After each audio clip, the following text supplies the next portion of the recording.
Moving along, let's find out those chains that kept us stuck in our life. In the Zoom stage, author Liza Gay Parantec. Yes, thank you so much, author MJ. Yes, and I agree with your sharing. And thank you so much also for reading everyone's comment in our chat and in our comment section. And for those who are watching, who will be watching the replay, feel free to still interact in the comment section to share your thoughts. Yes. In our first topic, I shared about the situation, or I described to you the situation of being stuck. And you know, my dear friends, being stuck can come in so many ways. Just like what you have shared in the comment sections and in the chat, we can be stuck in an area of, like putting off what we were supposed to do, or what you call the mañana habit, yung bukas na, saka na, until that next time will not come. That's actually one form of being stuck. Another is when you are stuck in your health, for example, you're experiencing some health issues, health challenges. Maybe you're stuck in your finances, maybe in your relationships, na hindi na siya nakakatulong, that sometimes it's already toxic. Or maybe you're stuck in your work right now, where you feel as if you're no longer growing as you are supposed to be in the work that you are doing. There are so many phases of being stuck. But what's common among this, my dear friends, is the feeling of dissatisfaction. Yung na-share ko kanina, yung knowing feeling, yung parang kinakain ka sa loob, yung loob mo na, I know there is something better than this. Hindi ito yung, hindi lang hanggang ganito ang sitwasyon na to. You know within you, you know in your heart of hearts, that there is something that there should be something to be done. Ganon. Pero feeling mo, hindi mo alam kung ano yun. You know, that could be one sign that you are stuck. But the good news is, you can unstuck. Kaya lang, kung minsan, may mga times na feeling natin, na-overwhelm tayo, yung feeling natin, hindi natin alam kung paano, kung anong gagawin natin, lalo na pag nagsabay-sabay. And we feel so heavy. There are times that we don't want to wake up in the morning, diba? But, my dear friends, as I've shared in the previous series of videos, maalala niyo yung 5 videos na na-share ko. The first starts with the hero in you. Second video, own your morning. Third video, acknowledge your villain. Fourth video is, ano ba yung fourth video? Take the first step. And then yung fifth video, pang-5, yun na yung open invitation for everyone. Now, all those videos are actually related. Kaya ko siya talaga pinost at those specific days para ma-prepare tayo for this one.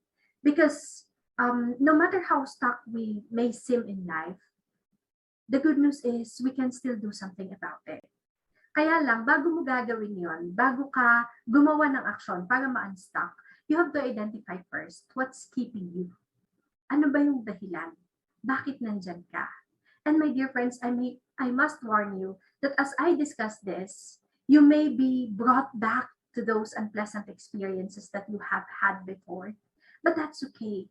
Kasi part siya ng process ng healing. Part siya ng process ng pag-move mo so that you can move towards your breakthrough. Yes. Why are we stuck? Bakit ba tayo na-stuck sa buhay natin? Bakit ba kung minsan hindi tayo nagpo-progress? There are many reasons that we can think of. And if we are like most people, we can blame a lot of people, a lot of circumstances. We can blame the experiences we've had. But here's my breakthrough realization. Let me share this with you. In these chains that keep us stuck, one of the breakthrough realization that I hope we can also take away from this breakthrough webinar is this. to improve my life, I have to improve myself first. As I have said, isa ito sa mga na-discover ko when I started my journey to personal development, to holistic personal development. Kasi, di ba, it's so easy to say, ito kasi, when, the way I was raised, these people who have hurt me, who have put me down, ito yung sitwasyon ko kasi, very limited, ito yung nangyayari ngayon, pandemic ngayon. There are a lot of reasons that we can say why we are not moving ahead or moving forward in our life, specifically in our goals and dreams. But when we are honest with ourselves, we will see that we have to start from within. Yes. And before we can improve something, we have to recognize what it is to be improved. For a lot of people, ang dami nagsasabi na, ano ba yan? Nagiging nostalgic ka na dyan or emo lang yan. It's a waste of time. Yung iba, no? They're very busy. It's impractical to think about those things. Ang importante is you are moving forward. Pero in reality, my dear friends, here's what I discovered now.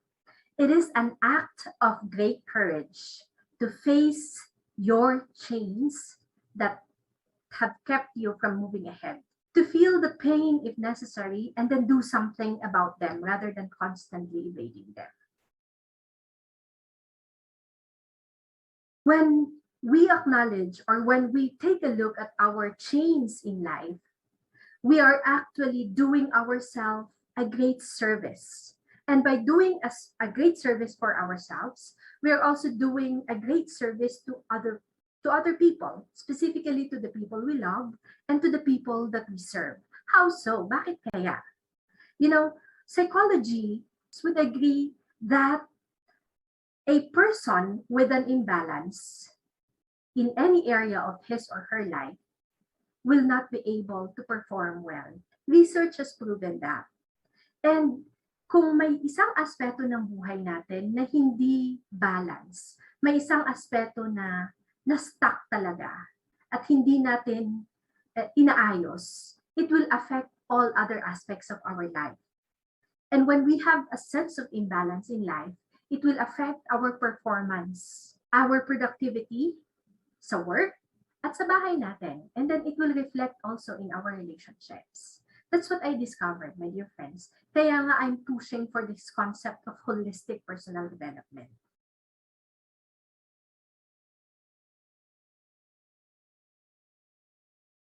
And so, let's take a look at some chains that may have been keeping us so that as we move to our breakthroughs, we can, remove these chains. We can unlock these chains para mas free tayo.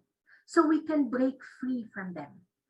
In that way, we will achieve our breakthroughs. Kasi ang hirap mong maka-forward, di ba? Kapag ang daming nakatali sa'yo, kapag ang daming na humahatak sa'yo, pabalik kung saan ka nagsimula. That's why it's really important to break these chains, to identify them before you can break them. The first chain that I discovered is this, the low self-esteem. You know, when I was writing my book, this book, and in the chapter where I shared about these chains in our life, I was brought back to the little child that I was, to this little Liza in me. Parang napaiyak ako actually when I was writing. During the time, sa process ng writing ng book, napaiyak ako nung naalala ko yung munting Liza, the insecure Liza, who was trying to make it in this world, so to speak. And as I processed this, I also came to see that, in all of us, lahat tayo, may maliit na bata. There is this little child in each of us, wanting to be affirmed. However, as we face the world, we may experience some things that will, that will hurt this little child in us, consciously or unconsciously, intentionally or unintentionally. Like maybe our parents, the way they raised us. Maybe sa family natin, hindi sila mahilig na mag-affirm. So more on, negative, like lagi kang pinapagalitan, kung ano yung mali sa'yo, yun yung laging sinasabi sa'yo. And at the effect is that mas nakikita mo yung mali kaysa yung tama na ginagawa mo. And so, my dear friends, this low self-esteem is contributory to having this low self-worth. And as we go through life with this nagging low self-esteem, ang daming ano nito pag hindi natin maipaprocess. You know, when you feel you don't matter, it's very difficult to see the opportunities around you. You experience self-consciousness, insecurity, low self-worth. At kapag hanggang matanda na tayo, hindi pa rin natin napaprocess yon, hindi pa rin natin pinapansin yung little child in each of us, what will this lead to? This low self-esteem can lead to self-destructive behavior. And other people, I have seen, and we have known other people, you know, na they have achieved so many things externally. Kaya lang sa loob nila, feeling nila kulang pa rin. Kasi nga, hindi nabuo yung self-esteem. So they resort to unhealthy means of validation. Like, you know, because of having this low self-esteem, you try to look for validation para may magsabi sa'yo na you are enough. Maybe by going to the wrong crowd, by doing drugs. Kung bakit, alam niyo, within each of us, we have this common longing to find na yung paramdaman natin na we are important. And if we do not have this, we find other means to feel important. Diba? Like, external validation from people. Yung we post on social media, we want to be famous, yung maging trending tayo. Pero kapag may man nag-comment, nag-basher sa atin, ang baba na lang dating sa atin, mga ganon. And it can also lead to mental health issues and a lot more. And so, my dear friends, ito yung self-esteem. Pag hindi natin na-address yung self-esteem na to, definitely, it will drag us through life. And it will reflect in our relationships. So, ito, maalala ko to familiar ako dito kasi I grew up to have this low self-esteem. I remember as a child, ang isa sa mga speech challenge ko ito, yung R, pronunciation ko ng letter R. I have this short tongue. That's why it's quite difficult to enunciate properly this letter R. So, when I was in elementary, medyo confident ako noon kasi alam ko bata pa lang ako, madaldal ako. Kaya lang, at one point, I got so quiet. Bakit? Because one time, I was asked by our teacher to recite the poem Twinkle, Twinkle, Little Star on stage. And so I went there, di ba? So bata ka kaya parang, alam mo yung confidence mo ang taas. So I went to the stage and recited that with all the energy I could master. And then, after that, syempre pumalakpak sila, but after that, people were laughing at me. I heard people laughing at me, teasing me with my difficulty in pronouncing the letter R. Inaasar ako. So every time I say a word, they would find a word with letter R in it, and then they would exaggeratedly repeat it.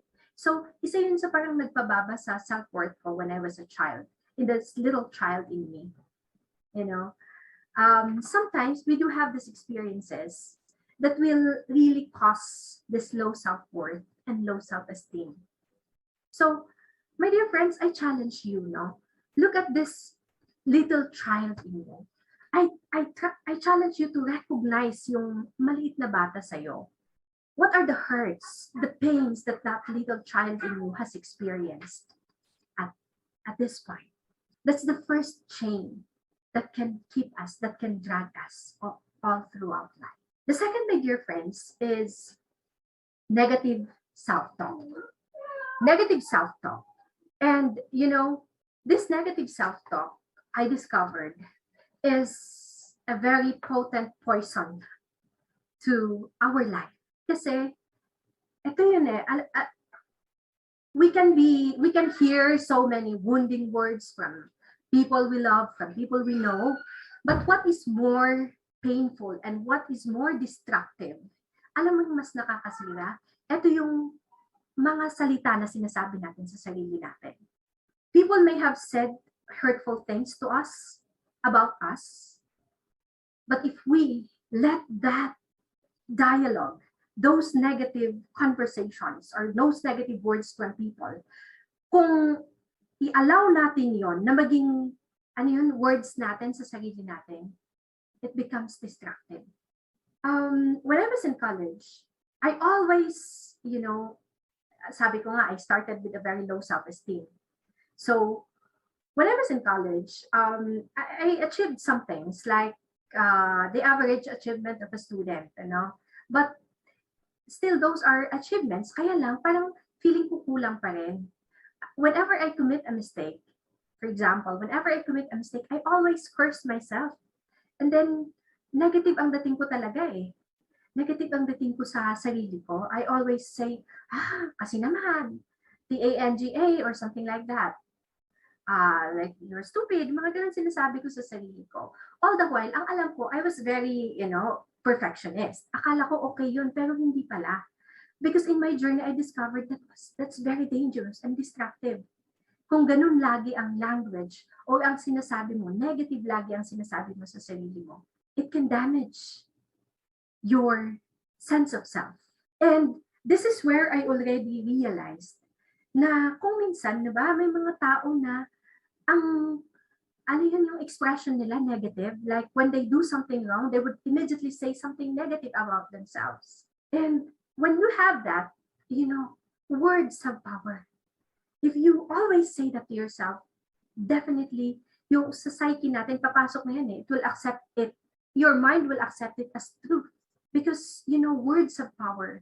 A lot of great people, great minds, philosophers would say that words have power.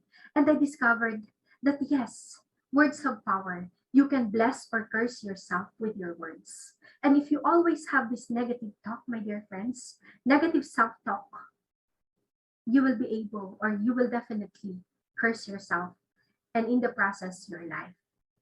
It's in the Bible also that with your words, you can curse or bless others, and you apply that to yourself as well. So that's the second chain. And we move to the third. Are you still up to this point?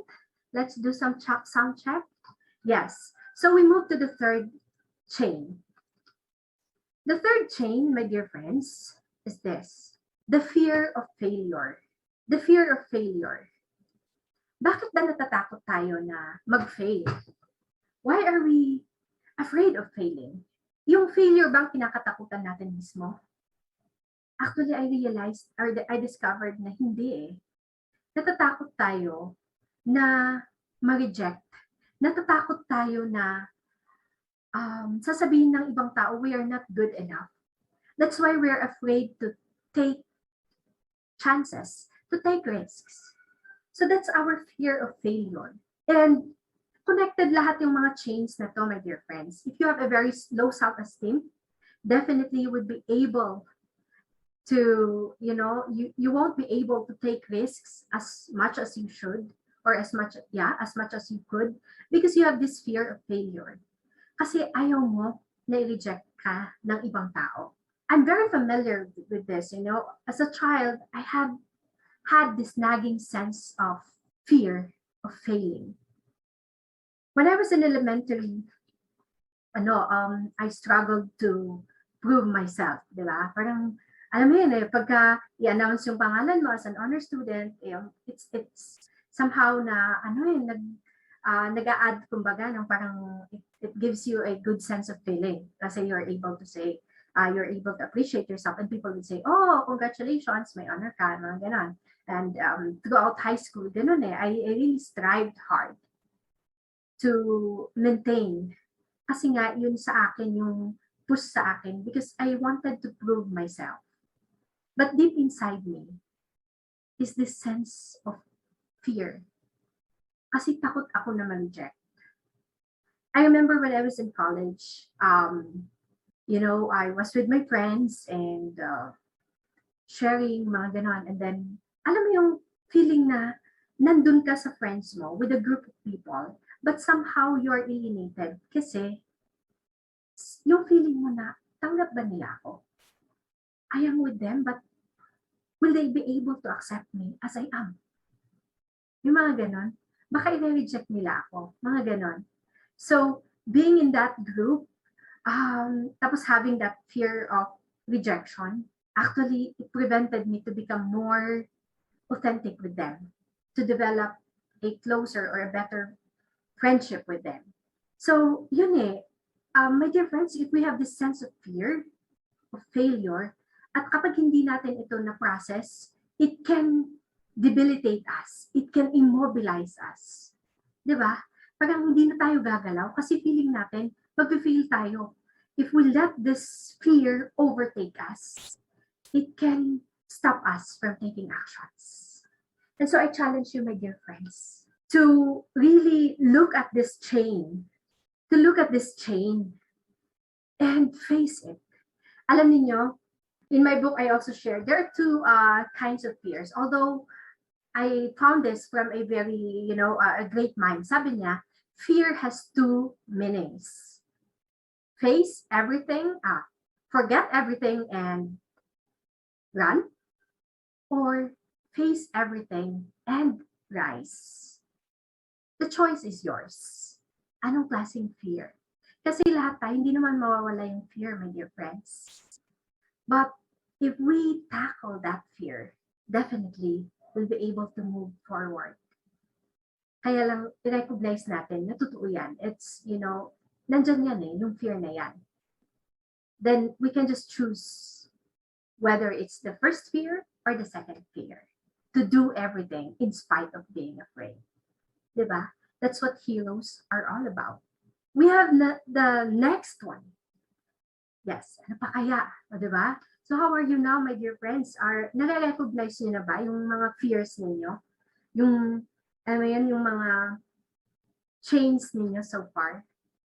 So let's go back. Ano yung tatlo? Actually, nandito sa chat natin. We are very interactive participants also via Zoom. Yes, and mamaya babasahin natin. So we move forward with the next chain, the blames and regrets. I mentioned a while back, yung blames and regrets natin sa buhay. Kung minsan we can blame a lot of people, diba? We can blame our circumstances, our past, the people in our life for not getting ahead.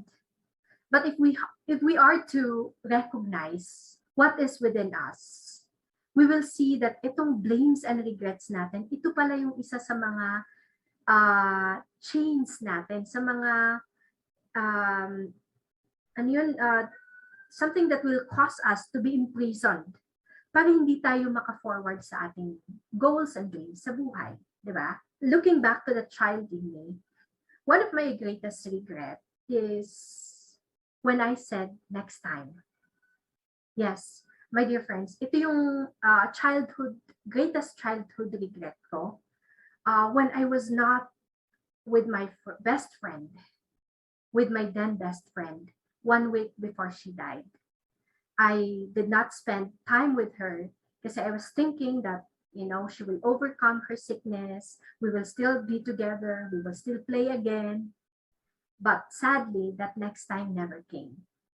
And itong greatest regret ko, not spending time with my best friend a week before she died, was with me for how many years?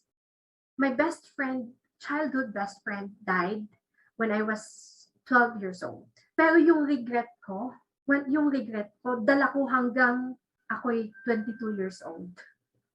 Until I was in my early adult life.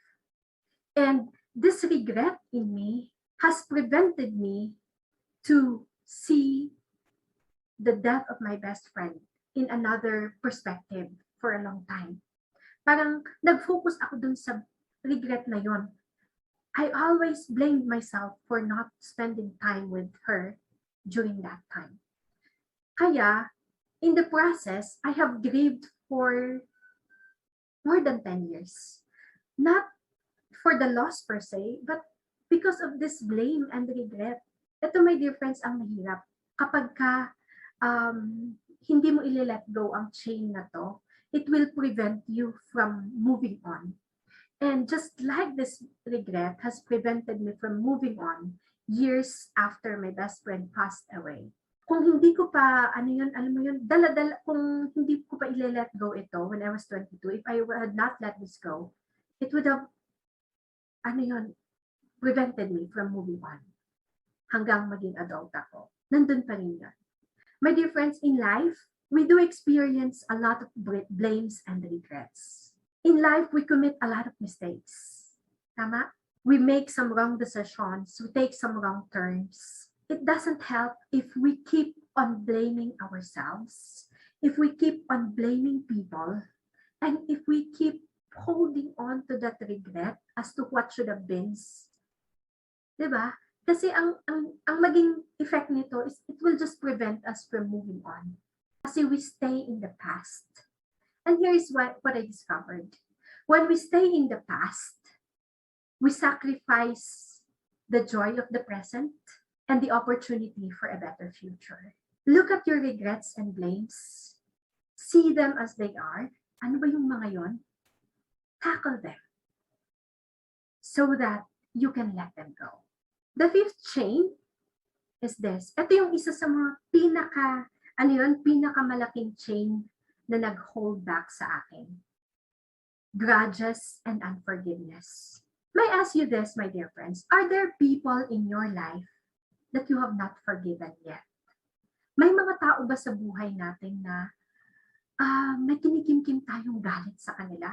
You know, I've read this from a very wise person who said, you know, anger, holding on to anger is drinking poison and wishing that person is dead. Parang ganon. Ito pala, no? Pagka nag-accumulate ka ng anger, ng grudges, ng unforgiveness, it's poisoning not the other person, pero ikaw mismo. And as you accumulate these grudges and unforgiveness, the tendency is you create more cycle of hurts. Kasi hurting people hurt people. Ang dami mong galit sa puso mo eh. And if you are angry, if you are hurting, the tendency is to project it to other people. What will happen? It will affect your relationships.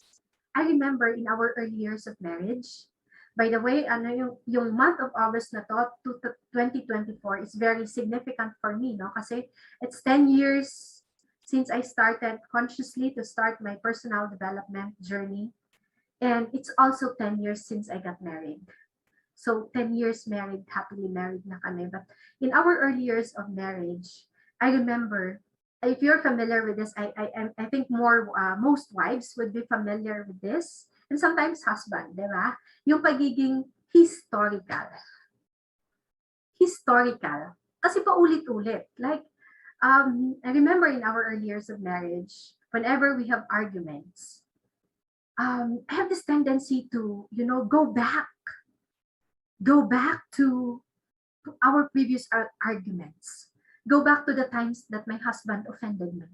And then bring it to the present argument. Have you ever experienced that? Or, alam mo, may certain circumstance na kapag nandito ka na sa sitwasyon na to, you're going through some arguments, and then bumalik yung nakaraan. What happens is that it will add more pain. It will add more pain to the current challenge, di ba? Mas dadagdagan niya yung hurt, which is not intended. Kasi you are becoming historical. And when you dig deeper, you will realize na bakit paulit-ulit naaalala mo ang mga yon? Bakit nasasaktan ka pa rin? Because in your heart, you have accumulated grudges and unforgiveness. And I have to recognize this sa earlier years ng marriage namin. And, as we go through this, naging talagang strained yung relationship. Until one time, my husband and I decided to let the past go. Kasi kung hindi na-cut yung pagiging historical namin every time we have arguments, baka hindi nag-10 years, hindi kami umabot ng 10 years as a married couple. The grudges and unforgiveness can poison not just you, but it can also poison your relationships and the way we deal with people. So my dear friends, yes, people may have offended you, may have said or done wrong things about you. You cannot change that. You can decide to release this chain of unforgiveness, of grudges, para hindi ka niya ikulong. So, yun, my dear friends, these are the 5 major chains that can keep us stuck in life. Ito yung mga na-recognize ko na chains ko when I was 24. And along the way, as I journey, kasi ang breakthroughs natin, it's a journey. As I journey, itong mga chains na to, my dear friends, can still get a hold on us. Ito, yung low self-worth na to, hindi naman one time big time na nawawala to eh. It's a process really of establishing my sense of self. And ito yung the second chain na to. And what was the second chain? Nakita natin yung negative self-talk.